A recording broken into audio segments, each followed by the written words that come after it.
Et yo tout le monde, c'est Vlad, j'espère que vous allez bien, en tout cas moi ça se perd, comme d'habitude. Et aujourd'hui on se retrouve sur une vidéo particulière.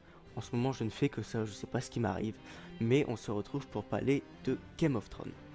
Alors vu qu'en ce moment il y a la sortie de la saison 8, j'avais envie de vous faire des tops selon mes avis à moi.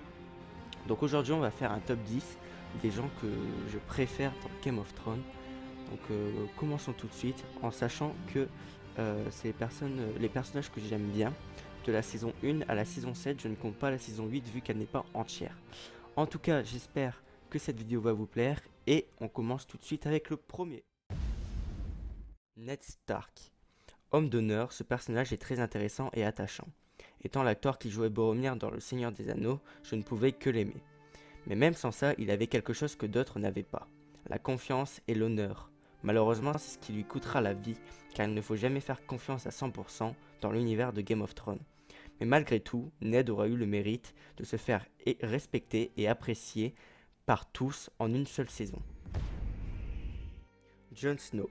Eh oui, je sais ce que vous pensez, pourquoi mettre Jon aussi bas?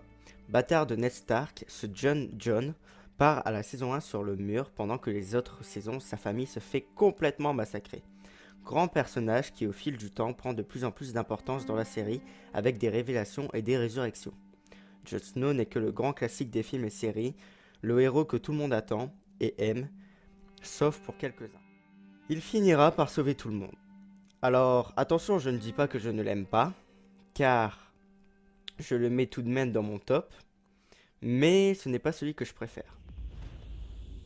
Oberyn Martell, frère du roi des Martell, ce personnage a su me faire surprendre. Personnage drôle et charismatique, Oberyn a su en une saison prendre de plus en plus d'ampleur et d'importance.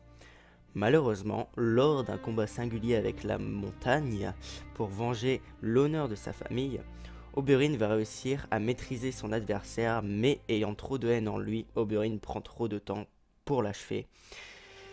Et il va se faire massacrer.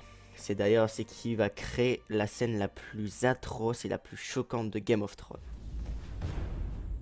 Sir Bronn de Lanera. Personnage mystérieux avec un passé inconnu, Bronn a su se faire parler de lui.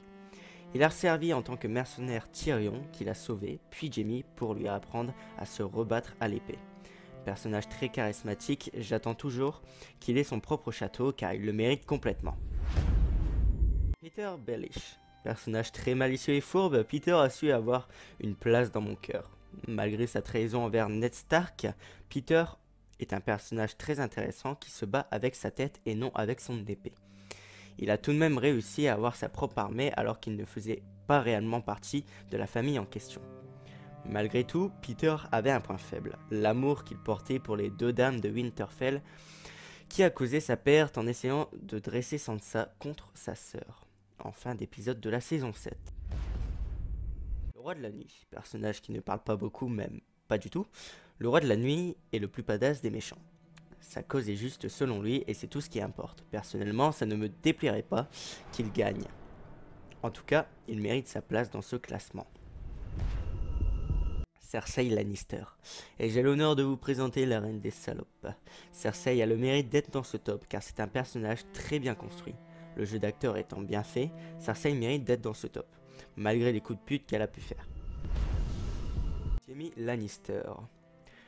Combattant très fort à l'épée, devenant maintenant manchot de sa main droite, Jaime Lannister est l'un de mes personnages préférés car il est très bien construit. Étant un connard fini les premières saisons, Jaime a su par la suite, grâce à d'autres personnages, devenir une personne raisonnable, ce qui lui a permis d'avoir de l'honneur. Malgré les ordres de Cersei, il y est quand même parti aider l'armée du Nord pour combattre les morts à Winterfell. À voir à la prochaine saison si il survivra à ce carnage. Arya Stark, personnage passant de garçon manqué à une femme meurtrière, Arya est l'une de mes personnages préférés.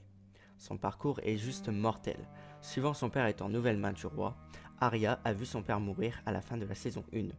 Errant dans tout Westeros, Arya a par la suite suivi un entraînement pour devenir personne chez les sans-visage.